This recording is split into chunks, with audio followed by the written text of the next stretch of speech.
بسم اللہ الرحمن الرحیم۔ السلام علیکم دوستو، اللہ تبارک و تعالیٰ قرآن پاک کی سورہ ال عمران میں ارشاد فرماتا ہے، اور بے شک اللہ تبارک و تعالیٰ کا پہلا گھر جو لوگوں کے لیے مقرر کیا گیا وہ مکہ میں ہے، جو ساری دنیا کے لیے برکت والا اور ہدایت والا ہے۔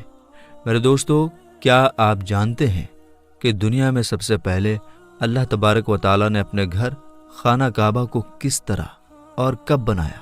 کیا یہ بات سچ ہے کہ اللہ تبارک و تعالیٰ نے خانہ کعبہ کو پیدا کیا؟ اور خانہ کعبہ کی تعمیر سب سے پہلے کس نے کی؟ یعنی خانہ کعبہ کو سب سے پہلے کس نے بنایا؟ اور خانہ کعبہ کا حج اور طواف کرنے والے سب سے پہلے کون لوگ تھے؟ اور ابھی جو کعبہ شریف ہے اس کو تعمیر یعنی بنائے ہوئے کتنے سو سال ہو گئے؟ اور خانہ کعبہ کو اب تک کتنی بار تعمیر کیا جا چکا ہے یعنی بنایا جا چکا ہے؟ اور خانہ کعبہ کا رہسیمئے اتہاس کیا ہے؟ میرے دوستو، ان سارے سوالوں کے جواب ہم آپ کو قرآن و حدیث کی روشنی میں بتائیں گے، اس لیے آپ سے ریکویسٹ کرتے ہیں کہ ہماری اس ویڈیو کو پورا ضرور دیکھیے گا۔ دوستو، خانہ کعبہ ایک ایسی مقدس جگہ ہے جس کو دیکھنے کے لیے ہر مسلمان تڑپتا ہے، اور جس کا طواف کرنے کے لیے ہر مسلمان کا دل ترستا ہے۔ میرے دوستو، ابھی کا جو خانہ کعبہ ہے وہ 404 سال پرانا ہے۔ خانہ کعبہ کو اب تک 10 بار بنایا جا چکا ہے۔ میرے دوستو، خانہ کعبہ کی سب سے پہلی تعمیر حضرت آدم علیہ السلام کی پیدائش سے 2000 سال پہلے ہوئی، اور خانہ کعبہ کو سب سے پہلے اللہ تعالیٰ کے حکم سے فرشتوں نے بنایا، جس طرح کہ تفسیر کی کتاب قرطبی میں لکھا ہے کہ جب اللہ تبارک و تعالیٰ سے فرشتوں نے کہا کہ انسان تو پیدائش کے بعد زمین پر جھگڑا فساد کرے گا اور بہت خون خرابہ ہوگا، جس پر اللہ پاک نے فرمایا کہ جو کچھ میں جانتا ہوں وہ تم نہیں جانتے۔ فرشتے یہ سوچنے لگے کہ اللہ تبارک و تعالیٰ ہم سے ناراض ہو گیا ہے۔ اس وقت فرشتے اللہ تبارک و تعالیٰ کو راضی کرنے کے لیے اللہ تبارک و تعالیٰ کے عرش کے نیچے طواف کرنے لگے اور اللہ پاک کی تسبیح بیان کرنے لگے، تو اللہ تبارک و تعالیٰ نے ان پر رحمت نازل فرمائی اور اپنے عرش کے نیچے خوبصورت اور حسن و جمال والا گھر تعمیر کیا، جو زبرجد کے 4 کھمبوں پر بنا ہوا تھا، اور یہ گھر فرشتوں کے بیچ بیت المعمور کے نام سے جانا گیا، جس طرح کہ اللہ تبارک و تعالیٰ سورہ طور میں بیت المعمور کا ذکر فرماتا ہے۔ میرے دوستو، بیت المعمور فرشتوں کا کعبہ ہے، اور یہ 7ویں آسمان میں عرش کے سامنے کعبہ شریف کے بالکل اوپر ہے۔ فرشتوں کے بیچ بیت المعمور کی ایسی اہمیت ہے جیسے زمین پر کعبہ شریف کی اہمیت ہے۔ یہ آسمان والوں کا قبلہ ہے، اور ہر روز 70,000 فرشتے اس کا طواف کرتے اور نماز کے لیے حاضری دیتے ہیں۔ جو فرشتہ ایک بار بیت المعمور میں طواف کر لیتا ہے یا نماز پڑھ لیتا ہے، اس کے بعد دوبارہ اس کو کبھی موقع نہیں ملتا، بلکہ ہر روز نئے 70,000 فرشتے بیت المعمور میں حاضری دیتے ہیں اور اللہ تبارک و تعالیٰ کی عبادت کرتے ہیں۔ بخاری اور مسلم شریف کی حدیث ہے کہ حضور پاک صلی اللہ تعالیٰ علیہ وسلم کو بھی بیت المعمور دکھایا گیا۔ میرے دوستو، سب سے پہلے اللہ تبارک و تعالیٰ نے فرشتوں کے لیے کعبہ بنایا، جس کو بیت المعمور کہا جاتا ہے۔ اس کے بعد اللہ تبارک و تعالیٰ نے فرشتوں کو حکم دیا کہ زمین پر بھی اس بیت المعمور کے جیسا میرا گھر بناؤ، تاکہ جس طرح فرشتے بیت المعمور کا طواف کرتے ہیں، اسی طرح زمین پر میرے بندے اس گھر کا طواف کریں اور میری عبادت کریں۔ چنانچہ فرشتوں نے اللہ تبارک و تعالیٰ کے حکم کی تعمیل کرتے ہوئے سب سے پہلے زمین پر بیت اللہ شریف یعنی کعبہ شریف کی تعمیر کی اور اس کا طواف شروع کیا، اور فرشتوں نے ہی سب سے پہلے خانہ کعبہ کا حج کیا۔ میرے دوستو، خانہ کعبہ کی دوسری تعمیر اس وقت ہوئی جب اللہ تبارک و تعالیٰ نے حضرت آدم علیہ السلام کو پیدا کرنے کے بعد زمین پر اتارا۔ اس طرح جب حضرت آدم علیہ السلام جنت سے زمین پر تشریف لائے تو حضرت آدم علیہ السلام نے اللہ تبارک و تعالیٰ کی بارگاہ میں عرض کی، یا رب العالمین، میں یہاں نہ تو ملائکہ کی تسبیح و تکبیر سن سکتا ہوں اور نہ ہی کوئی عبادت گاہ دیکھتا ہوں، جیسا کہ آسمان میں بیت المعمور کو دیکھا کرتا تھا، جس کے چاروں طرف فرشتے طواف کیا کرتے تھے۔ حضرت آدم علیہ السلام کی یہ فریاد سن کر اللہ تبارک و تعالیٰ نے حضرت آدم علیہ السلام سے فرمایا کہ جاؤ، جہاں پر ہم نشان بتائیں وہاں کعبہ بنا کر اس کے چاروں طرف طواف بھی کر لو اور اس کی طرف منہ کر کے نماز بھی ادا کرو۔ حضرت جبرائیل علیہ السلام کو اللہ تبارک و تعالیٰ نے حضرت آدم علیہ السلام کو گائیڈ کرنے کے لیے ان کے ساتھ بھیجا۔ چنانچہ حضرت جبرائیل علیہ السلام اللہ تبارک و تعالیٰ کے حکم پر حضرت آدم علیہ السلام کے ساتھ چل پڑے اور انہیں اس جگہ پر لائے جہاں سے زمین بنی تھی، یعنی جس جگہ سے سب سے پہلے زمین کی جھاگ پیدا ہوئی تھی، اور پھر وہی جھاگ پھیل کر پوری زمین بنی۔ اس جگہ پر حضرت جبرائیل علیہ السلام نے اپنے پر کو زمین پر مارا تو ساتوں زمین تک خانہ کعبہ کی بنیاد ڈال دی، جن بنیادوں کو فرشتوں نے 5 پہاڑوں کے پتھروں کی مدد سے بھرا اور ان بنیادوں پر چاروں طرف دیواریں کھڑی کر دی۔ ان 5 پہاڑوں میں کوہ لبنان، کوہ طور، کوہ جود ہیرا وغیرہ بھی شامل تھے۔ اس طرح جب دوسری بار بنایا جا رہا تھا تو حضرت جبرائیل علیہ السلام، حضرت آدم علیہ السلام اور حضرت اماں حوا رضی اللہ تعالی عنہا بھی شامل تھے۔ حضرت اماں حوا رضی اللہ تعالی عنہا مٹی اٹھا کر لاتی اور حضرت آدم علیہ السلام خانہ کعبہ کو بناتے جاتے۔ جب خانہ کعبہ کی تعمیر کا کام پورا ہو گیا تو پھر اللہ تبارک و تعالیٰ نے حضرت آدم علیہ السلام کو طواف کرنے کا حکم دیا اور ساتھ ہی فرمایا کہ آپ پہلے انسان ہیں اور یہ پہلا گھر ہے۔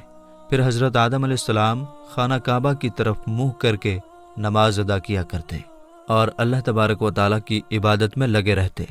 خانہ کعبہ کو تیسری بار کس نے بنایا؟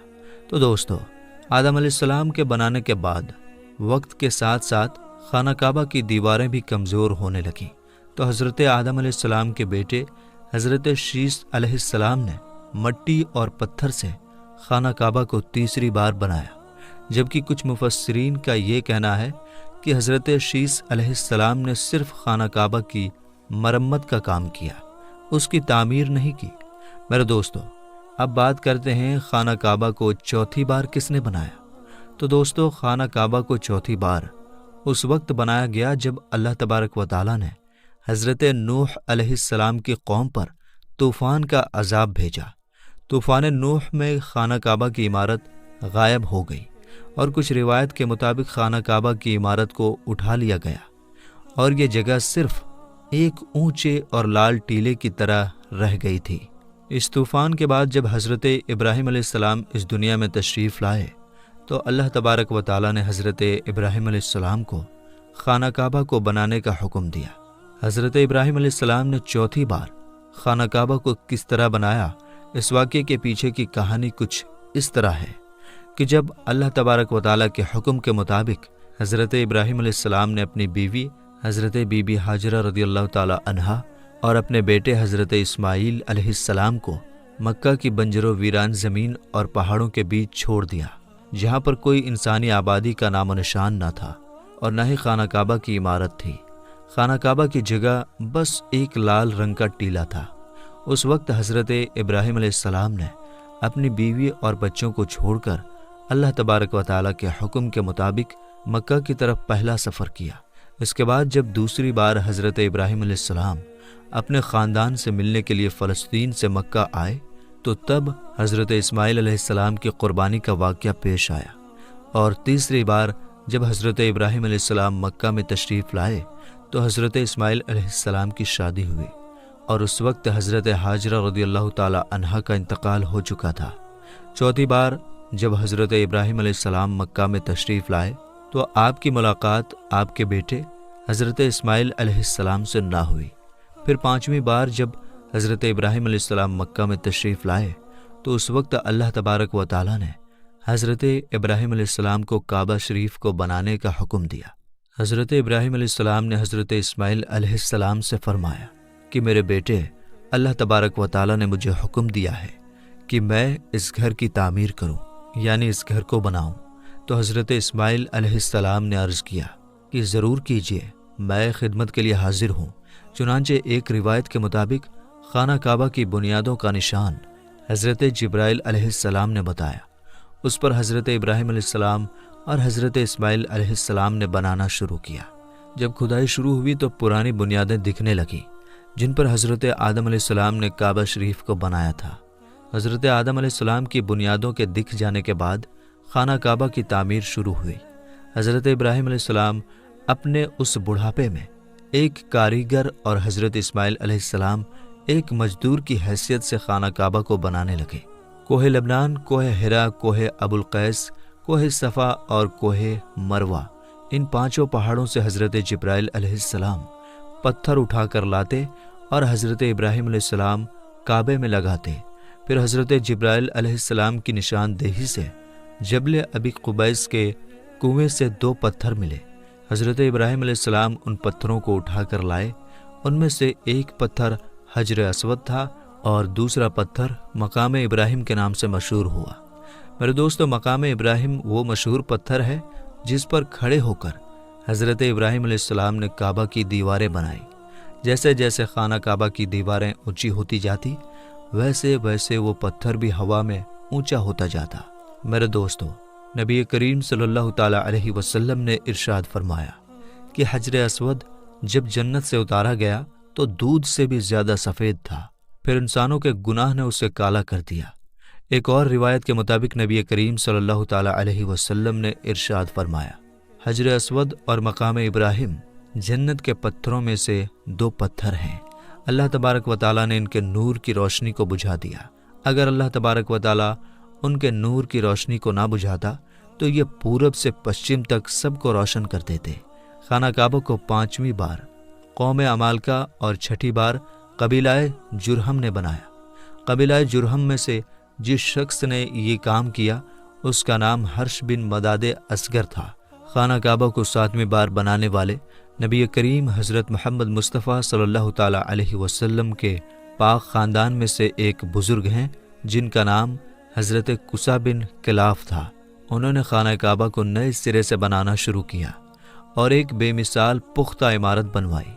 دوستو، خانہ کعبہ کو 8ویں بار بنانے کی ضرورت اس وقت پڑی جب قبیلہ قریش کی سرداری کے زمانے میں ایک زبردست سیلاب آیا جس سے خانہ کعبہ کی دیواریں بہت کمزور ہو گئیں۔ تو ایک مشورے کے بعد یہ فیصلہ لیا گیا اور خانہ کعبہ کو قبیلہ قریش نے پھر سے بنوایا، جس تعمیر میں نبی پاک حضرت محمد مصطفیٰ صلی اللہ تعالیٰ علیہ وسلم کی ذات اقدس نے بھی شرکت فرمائی۔ لیکن اس وقت رقم کم ہونے کی وجہ سے قریش کی تعمیر میں حتیم کعبہ کو شامل نہیں کیا گیا تھا۔ خانہ کعبہ کو 9ویں بار اس وقت بنایا گیا جب یزیدی فوج کی پتھر بازی کی وجہ سے خانہ کعبہ کی دیواریں کمزور ہو گئیں، تو حضرت عبداللہ بن زبیر نے حتیم کعبہ جو کہ قریش کی تعمیر میں شامل نہیں کیا گیا تھا اس کو بھی شامل کر کے بنیاد ابراہیمی پر خانہ کعبہ کو نئے سرے سے بنایا گیا۔ خانہ کعبہ کی 10ویں تعمیر عبد الملک بن مروان کے نائب حجاج بن یوسف جو کہ ایک ظالم حکمران تھا، اس نے 74 ہجری میں پھر سے خانہ کعبہ کو قریش والی تعمیر کے مطابق بنوایا۔ اس کے دور کے بعد جب خلیفہ ہارون حکومت پر بیٹھا تو اس نے خانہ کعبہ کو گرانے کا فیصلہ کیا اور حضرت عبداللہ بن زبیر کی تعمیر کے مطابق خانہ کعبہ کو تعمیر کرنا چاہا، لیکن امام ابو یوسف نے یہ کہہ کر اسے روک دیا کہ اگر یہی طریقہ کار رہا تو ہر آنے والے حکمران مشہور ہونے کے لیے خانہ کعبہ کو گرا کر نئی تعمیر کروایا کرے گا اور اس طرح لوگوں کے دلوں میں اس گھر کی عظمت کم ہوتی جائے گی۔ پھر 1040 ہجری میں سلطنت عثمانیہ کے سلطان مراد بن احمد خان شاہ قسطنطنیہ نے حجر اسود والی جگہ کے علاوہ ساری عمارت کی بنیاد کو بنیاد حجاج کے جیسا تعمیر کروایا۔ اس تعمیر کا کام 6 مہینے کے اندر مکمل ہوا۔ اس نے خانہ کعبہ کے اندر سنگ مرمر کا پتھر لگوایا اور بہت ہی خوبصورت چھت بنوائی اور باہر کی دیواریں سنگ مرمر سے چونا میں چنی گئی اور بہت ہی قیمتی اور ریشمی کالے رنگ کا پردہ خانہ کعبہ پر ڈالا گیا جس پر کلمہ طیبہ لکھا ہوا تھا اور سنہری لفظوں میں سلطان کا نام بھی لکھا ہوا تھا۔ اس طرح سلطنت عثمانیہ کی تعمیر کے بعد شاہ فہد بن عبد العزیز نے سن 1417 میں کعبہ شریف کو نئے سرے سے بنانے کا کام شروع کیا اور ابھی جو خانہ کعبہ ہے وہ کم و بیش 404 سال پرانی ہے، کیونکہ یہ عمارت 1040 ہجری میں بنی اور اب 1443 ہجری ہے۔ اللہ تبارک و تعالیٰ سے دعا ہے کہ اللہ تبارک و تعالیٰ اپنے بیت اللہ شریف کی بار بار زیارت نصیب فرمائے اور حج بیت اللہ کی سعادت نصیب فرمائے۔